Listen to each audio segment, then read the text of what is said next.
તો લાસ્ટ લેક્ચરનું આપણે quick revision કરી લઈએ. આપણે શરૂઆત કરી હતી ચેપ્ટર 7 થી, જેનું વેઇટેજ આપણે જોયું હતું એમસીક્યુ વીએસક્યુ થિયરીનું ચેપ્ટર છે, ખરા ખોટા આમ નોંધ અને થિયરી પૂછાય છે, બરોબર.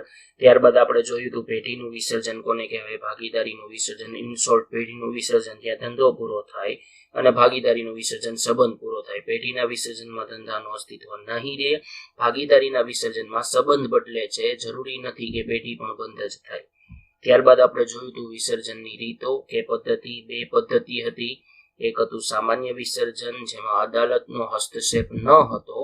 આની અંદર આપણે ટોટલ 5 અલગ અલગ પ્રકાર જોયા હતા. તમને યાદ હોય તો સર્વસંમતિ, જેમાં બધા ભાગીદારો સાથે મળીને સંમત થાય છે. કરાર દ્વારા, જેમાં કરારની અંદર ચોખવટ કરેલી છે કે જે તે સમયે કરાર પૂરો થશે ત્યારે પેઢીનું અસ્તિત્વ પૂરું થઈ જશે. કાયદા દ્વારા વિસર્જનમાં આપણે 2 સબ કેટેગરી જોઈ હતી. જ્યારે એક સિવાયનો બધો ભાગીદાર નાદાર જાહેર થાય, એટલે આમાં કાયદાના કારણે ધંધો બંધ કરવો પડે છે, ભાગીદારો જ કરશે, ગવર્મેન્ટ નહીં કે, બરોબર ને. અને બીજું કે જ્યારે પેઢીનો ધંધો ચલાવવો ગેરકાયદેસર, એટલે જે ધંધો કરે છે હવે ચલાવવો ગેરકાયદેસર બને. ચોથા નંબરમાં આપણે જોયું હતું ચોક્કસ ઘટનાને કારણે. ચોક્કસ ઘટનાને કારણેની અંદર આપણે 2 અલગ અલગ કેટેગરી જોઈ હતી. જો ભાગીદારી પેઢી ચોક્કસ હેતુ માટે સ્થપાઈ હોય ને હેતુ પૂરો થાય તો, અને જો બીજો કેસ મુદત માટે સ્થપાઈ હોય અને મુદત પૂરી થાય તો વિસર્જન થશે. અને લાસ્ટ નોટિસ દ્વારા. નોટિસ દ્વારામાં આપણે ખાસ યાદ રાખશું કે કોઈ એક ભાગીદારને ધંધો બંધ કરવો છે, એ બધા ભાગીદારોને કહે છે કે નોટિસ મોકલે છે, તો નોટિસમાં દર્શાવેલ તારીખ અથવા તો નોટિસ મળે છે એ તારીખથી વિસર્જન થઈ શકે છે. ત્યારબાદ બીજો પ્રકાર અદાલત દ્વારા વિસર્જન. અદાલત દ્વારા વિસર્જનમાં ટોટલ આપણી પાસે 7 અલગ અલગ પોઈન્ટ્સ હતા. જો ભાગીદાર અસ્થિર મગજનો થાય, હવે એ ફરજો બજાવી શકતો નથી, અશક્તિમાન બને, પેઢીના હિત વિરુદ્ધનું કૃત્ય કરે, ધંધાની શરતોનો વારંવાર ભંગ કરે, અમુક હિસ્સો એટલે પોતાના હિસ્સાનો સંપૂર્ણ હિસ્સો બીજા ભાગીદારોની સંમતિ વગર ત્રાહિત પક્ષકારને વેચી દે, જો પેઢી જ ખોટ કરે છે અને ખોટ સિવાય ધંધો ચાલે તેમ હોય નહીં, અને લાસ્ટમાં જ્યારે અદાલતને વ્યાજબી લાગે એવા કોઈ પણ કારણમાં એ વિસર્જન માટેનો હુકમ મોકલી શકે છે, એટલે વિસર્જન કરાવી શકે છે. આ હતું રિવિઝન. તો હવે આપણે આગળ વધશું આજના લેક્ચરમાં. આજના લેક્ચરની શરૂઆત કરશું આપણે વિસર્જનના હિસાબોની વતાવટ અને એ માટે કાનૂની અને અન્ય જોગવાઈઓ. ઓકે, અન્ય જોગવાઈઓ કે કાનૂની જોગવાઈઓ આપણે ટોપિક વાઇઝ શીખશું, અને એમાં આજનો આપણો પહેલો ટોપિક છે પેઢીની ખોટ અંગે. એટલે માનો કે વિસર્જન સમયે પેઢીમાં ખોટ આવે છે, તો એ ખોટનું શું કરવાનું. તો જોઈએ, સૌ પ્રથમ તો ખોટને આપણે માંડી વાળશું પેઢીના જ નફામાંથી, પ્રોફિટમાંથી. એટલે જો નફો હોય તો નફામાંથી જ ખોટ માંડી વાળો, પણ એવું જરૂરી નથી કે દર વખતે નફો હોય જ પેઢીમાં. તો સેકન્ડ સ્ટેપ, માનો કે પેઢી પાસે નફો છે નહીં, તો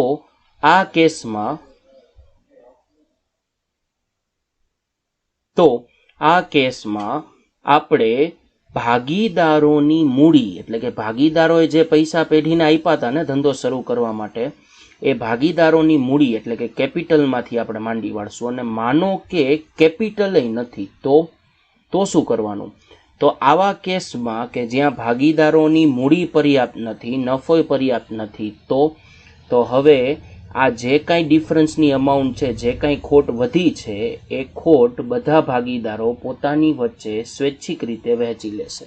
ઓકે, ભાગીદારોની જવાબદારી અમર્યાદિત હોય છે, અને આના કારણે તમે સમજી શકો કે જો નફામાંથી કે મૂડીમાંથી નથી થતું, તો ભાગીદારો એ ખોટના રૂપિયા પોતે ચૂકવવાના રહેશે. કદાચ પ્રશ્ન થાય કયા પ્રમાણમાં, તો કે નફા નુકસાનના પ્રમાણમાં. અને જો આવું કરવાનું થાય તો પરિણામ સ્વરૂપ ભાગીદારને ટેન્શન આવી જાય. ભાગીદારી પેઢીમાં છે ને ગવર્મેન્ટ ઉપર રિસ્ટ્રિક્શન રાખતી જ હોય, કેમ કે આમાં ગવર્મેન્ટનો ડાયરેક્ટ હાથ હોતો નથી. તો કોઈ પણ રીતે આપણે સામાન્ય લોકો, જાહેર જનતાને બચાવવાની વાત છે. એટલે કે ત્રાહિત પક્ષના દેવા અને ખોટ ને એ બધું ચૂકવાય જ જવું જોઈએ. ઓકે, ત્યારબાદ આપણે બીજા ટોપિક તરફ આગળ વધીએ. તો બીજો ટોપિક છે પેઢીના દેવા અને ભાગીદારોના અંગત દેવા. ખાસ આપણા માટે પેઢી અને ભાગીદાર 2 અલગ અલગ વ્યક્તિ છે. તો જો પેઢીના દેવા હોય તો આ પેઢીના દેવા ચૂકવવા માટે આપણે પેઢીની જ મિલકતોનો ઉપયોગ કરશું. એ તો તમે સમજી જ શકો કે પેઢીના દેવા ચૂકવવા હોય તો પેઢીની મિલકતોથી આપણે ચૂકવી શકીએ, બરોબર ને. હવે આવી જ રીતે ભાગીદારના પોતાના અંગત દેવાય છે. અંગત દેવા કોઈ પણ હોઈ શકે, એ એક માણસ જ છે. તો આ જે અંગત દેવા છે એ અંગત દેવા ચૂકવવા માટે આપણે શેનો ઉપયોગ કરીએ? તો કે જે તે વ્યક્તિ પોતાના અંગત દેવા ચૂકવવા માટે અંગત મિલકતોનો ઉપયોગ કરે.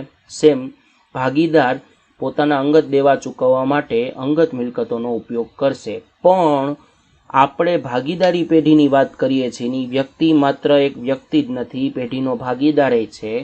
તો અંગત દેવા ચૂકવાઈ ગયા પછી જો કોઈ અંગત મિલકત વધી છે અને પેઢીના દેવા ચૂકવવાના બાકી છે, તો ભાગીદારની અંગત મિલકતનો ઉપયોગ ભાગીદાર પેઢીના દેવા ચૂકવવા માટે કરશે. સમજાય છે? તો પેઢીના દેવા છે એ પેઢીની મિલકતમાંથી ચૂકવો, ભાગીદારના અંગત દેવા છે એ ભાગીદારની અંગત મિલકતમાંથી ચૂકવો. પણ જો પેઢીના દેવા હજી ચૂકવાના નથી, તો ભાગીદાર અમર્યાદિત જવાબદારી હોવાના કારણે પોતાની અંગત મિલકત એટલે એનું પોતાનું મકાન, પોતાની કાર, એની વેચીને પણ પેઢીના દેવા ચૂકવવા પડશે. બધા ભાગીદારોની વાત થાય છે. હવે આગળ વધીએ આપણા ત્રીજા અને મોસ્ટ એમ્પી ટોપિક તરફ, ભાગીદારની પત્નીની લોન. ભાગીદારની પત્નીની લોન એટલે શું? પહેલાં શોર્ટમાં કહી દઉં તો ભાગીદારી પેઢીને જ્યારે પૈસાની જરૂરિયાત હોય તો ઘણી વખત ભાગીદારની પત્ની પેઢીને લોન આપી શકે છે. તો આ કેસમાં આપણી પાસે બે અલગ અલગ પ્રશ્ન હશે. બે પ્રશ્ન કયા?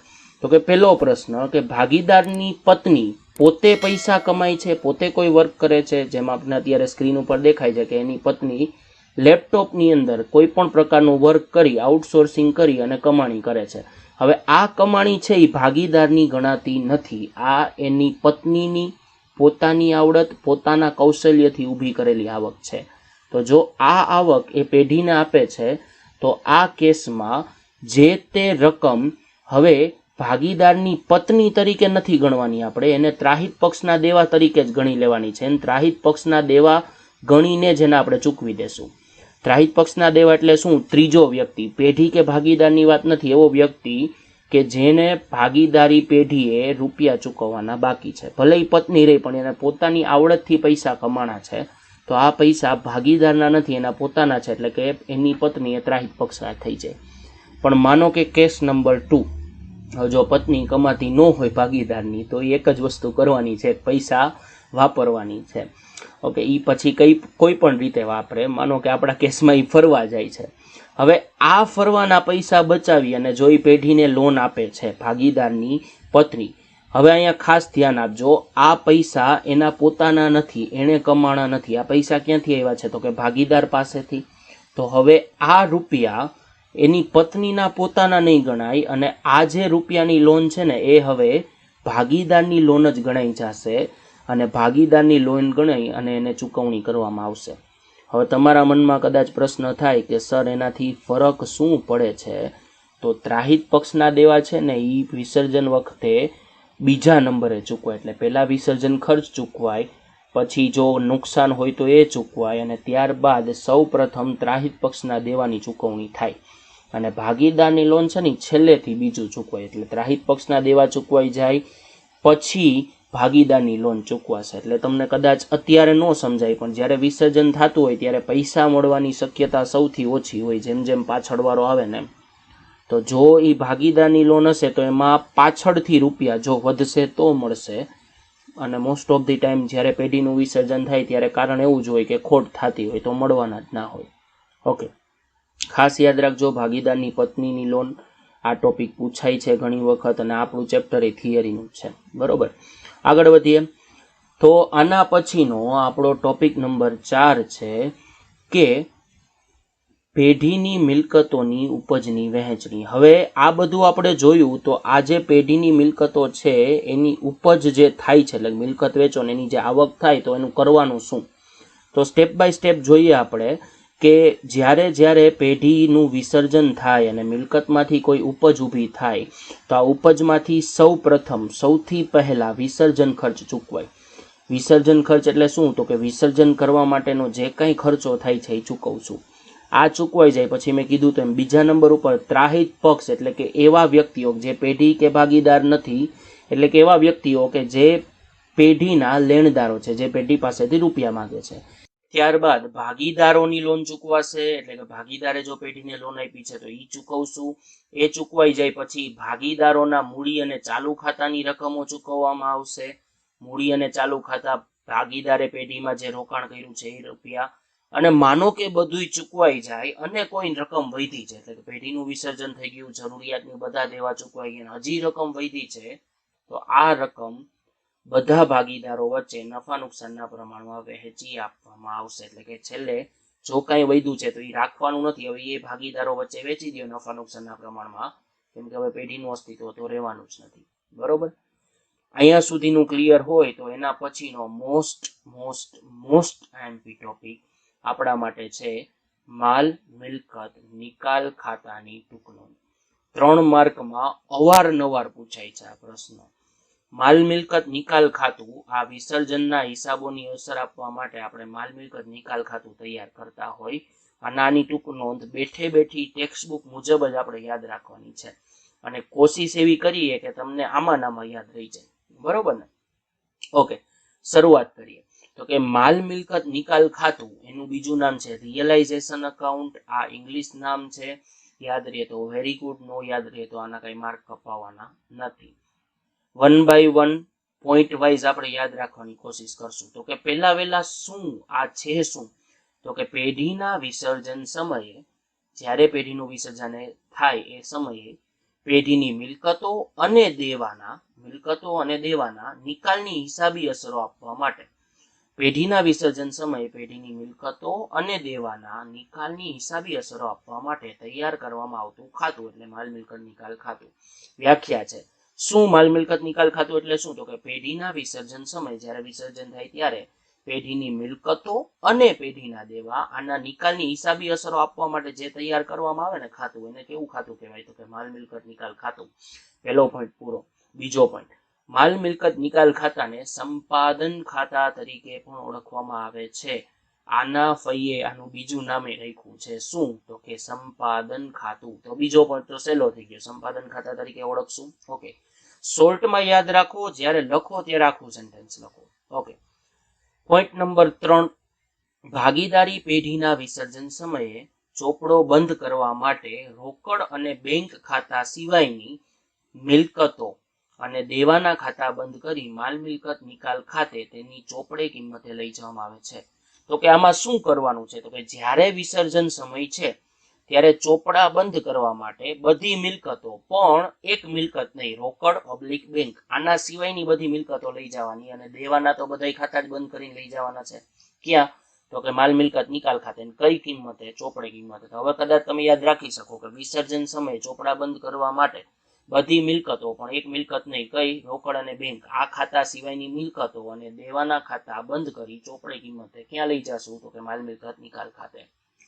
પોઈન્ટ નંબર 4, ત્યારબાદ આ થઈ જાય એટલે કે લઈ ગયા પછી, તો કે મિલકતોની ઉપજની રકમ, મિલકતો વેચો જે આવક આવે છે ને મિલકતની ઉપજ કહેવાય, આની રકમ રોકડ ખાતે ઉધારવાની, રોકડ ખાતામાં ઉધાર બાજુ કરી અને માલ મિલકત નિકાલ ખાતામાં ક્યાં દર્શાવવાની? તો કે જમા બાજુ. હવે આ સાહેબ યાદ કેમ રાખવું? બહુ સિમ્પલ નિયમ છે.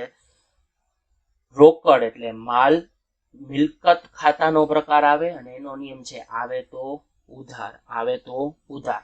હવે જો મિલકત વેચો, રોકડ આવે તો ઉધાર. શું આવ્યું? રોકડ. તો રોકડ ખાતે ઉધાર, અને આપણે બધું ક્યાં લઈ ગયા હતા? માલ મિલકતમાં. તો માલ મિલકત નિકાલ ખાતે જમા.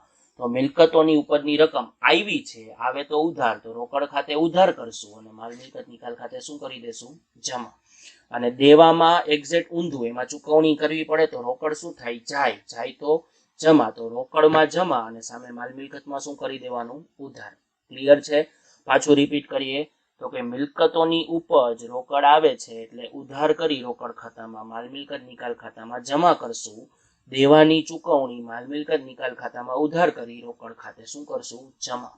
ઓકે, ત્યારબાદનો પોઈન્ટ, હવે આ માલ મિલકત નિકાલ ખાતામાં આવતો તફાવત, એટલે કે તમે ચોપડે કિંમતે લઈ ગયા હતા અને ઉપજ થઈ કે ચૂકવણી થઈ એ તમે માલ મિલકતમાં દેખાડ્યું, તો જે તફાવત આવશે એ તો કા માલ મિલકત નિકાલ ખાતાનો નફો હશે કે નુકસાન હશે.